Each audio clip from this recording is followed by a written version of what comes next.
Cher ami, ce n'est pas fini tant que Dieu n'a pas dit que c'est fini. Quelle que soit la situation dans laquelle tu te trouves aujourd'hui, il faut prendre courage et savoir que tout peut changer à tout moment.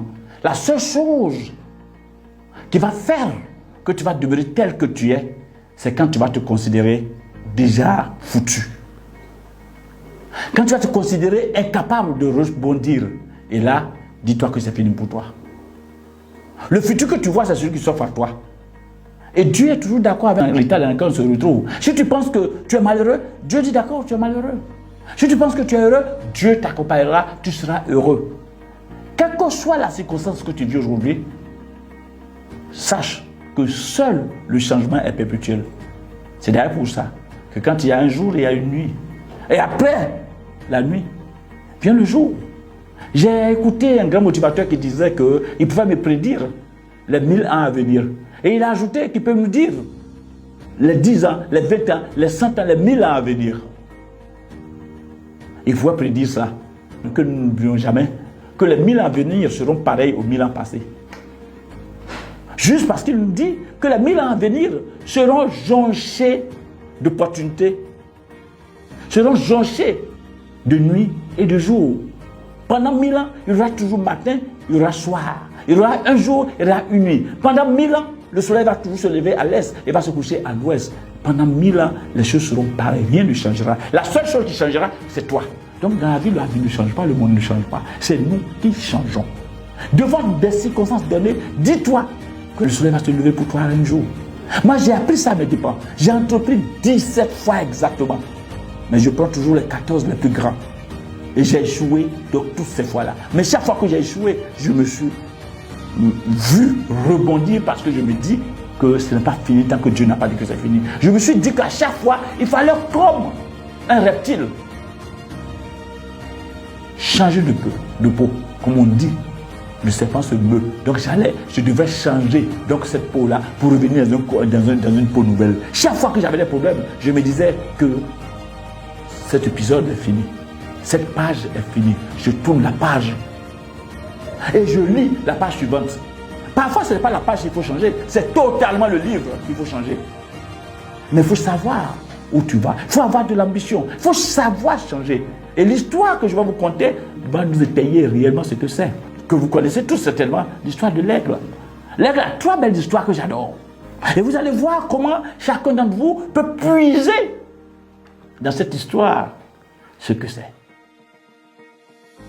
La première histoire, c'est une histoire indienne. L'histoire raconte qu'un chasseur indien, en pleine chasse, va découvrir un œuf d'aigle. Il va prendre cet œuf, il va le ramener à la maison. Au lieu de le cuire, il va le mettre sous un poulet. Parce qu'il avait sa poule qui avait des œufs. Il va mettre donc l'œuf sous la poule. La poule donc va couvrir les œufs. Et à l'éclosion, qu'est-ce qui se passe? L'aiglon va se retrouver parmi les poussins. À la naissance donc de l'aiglon, il verra la poule comme sa mère. Il verra les poussins comme ses frères. Ils vont grandir dans cette atmosphère. Pour manger, qu'est-ce que va faire la mère poule? Elle va apprendre à ses poussins en griffe comment gratter la terre, picorer et ce qu'il trouvait, chercher donc des vers de terre, les picorer. Pour dormir le soir, des arbustes, des clôtures, la clôture de la maison, dans un lourd battement d'ailes, la poule et ses poussins vont se lever dans cette poussière-là pour atteindre le petit arbuste qui est dans la cour ou se mettre sur la clôture pour passer la nuit. Tout le temps, ce serait cela.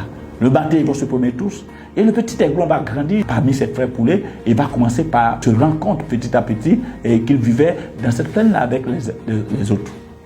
Un jour, pendant qu'il avait grandi, la mère aigle était à la recherche depuis très longtemps de son œuf perdu. Et pendant qu'il marchait, l'aigle mère sera là au fond des dieux, au firmament en train de planer, quand notre aiglon, qui était jeune aigle, va l'apercevoir. Il va appeler ses frères pour dire: les frères, venez voir, frère, regardez en haut, voilà un oiseau qui plane sans effort. Et les poulets de lui dire: celui-là, c'est le roi des oiseaux. C'est l'aigle. D'ailleurs, fuyons, parce que s'il nous voit, nous sommes perdus. Alors tous ensemble vont courir se cacher.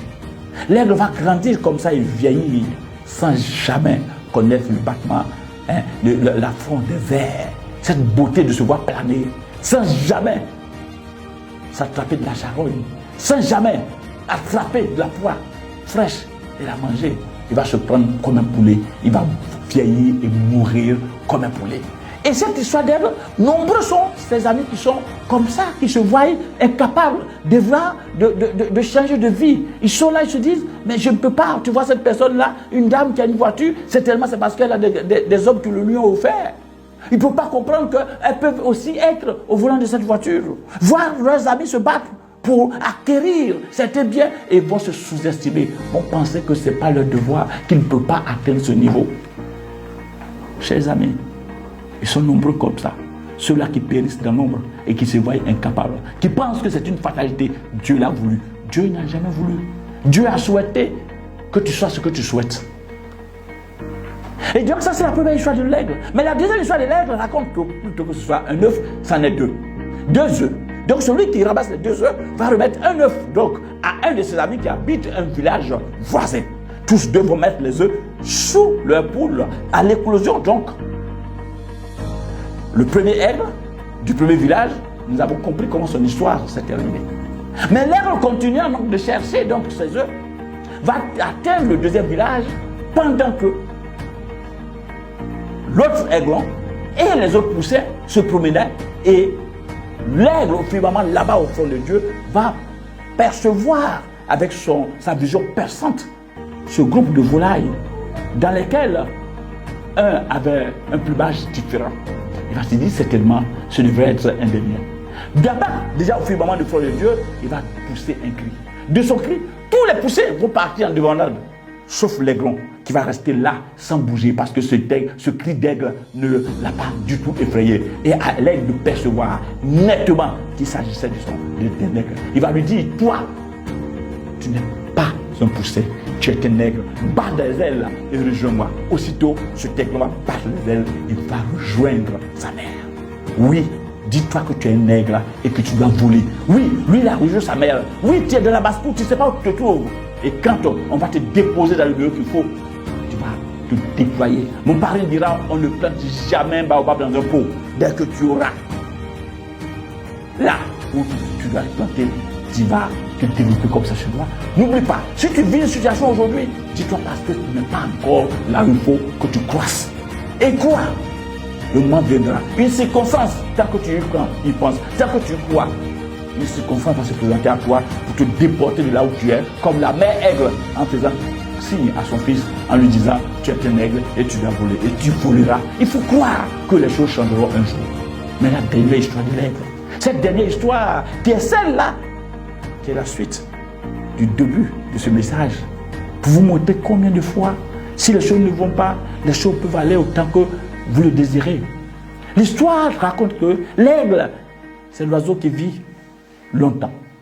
Dans son espèce, c'est le seul qui vit longtemps. L'aigle peut vivre jusqu'à 70 ans. Mais on nous dit qu'à partir de 40 ans, à partir de 40 ans, l'aigle va décider de vivre ou de mourir. Pourquoi passer à partir de 40 ans? Qu'est-ce qui se passe? L'aigle va avoir des plumes un peu plus larges. L'aigle va avoir des plumes un peu plus grandes, un bec plus crochu. Ses serres, donc ses ongles, vont devenir plus crochus et il sera incapable de pouvoir chasser. Il ne sera plus aussi agile. Mais il aurait eu 40 ans d'expérience. Alors là, à ce niveau-là, l'aigle décide d'aller mourir parce qu'il ne peut plus chasser. Ou il décide de vivre. Et quand l'aigle décide de vivre, qu'est-ce qu'il fait? Il vole, il va louer, très haut dans les montagnes. Et dans les montagnes, il va choisir le rocher le plus dur. Et sur ce rocher-là, l'aigle va cogner son bec. Cogner son bec jusqu'à ce que le bec s'enlève. Il va prendre chaque plume, les enlever, il va se martyriser, enlever ses serres. Cela va durer. Ça va durer 5 mois. Pendant 5 mois, l'aigle va se martyriser.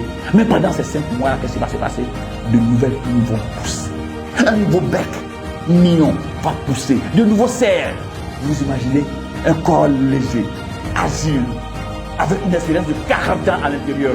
À ce niveau-là, l'aigle devrait dire plus précis que précis. Vous savez que c'est l'oiseau le plus précis au monde.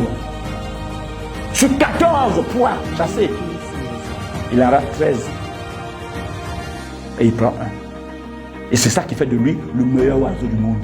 Mais à partir de l'instant où ces 40 ans vont lui permettre, après il va casser son bec, après avoir enlevé les grosses plumes, avoir de nouveaux cerfs, un nouveau bec, de nouvelles plumes, cette légèreté, avec cette précision, alors votre aigle deviendra plus agile, plus précis que jamais.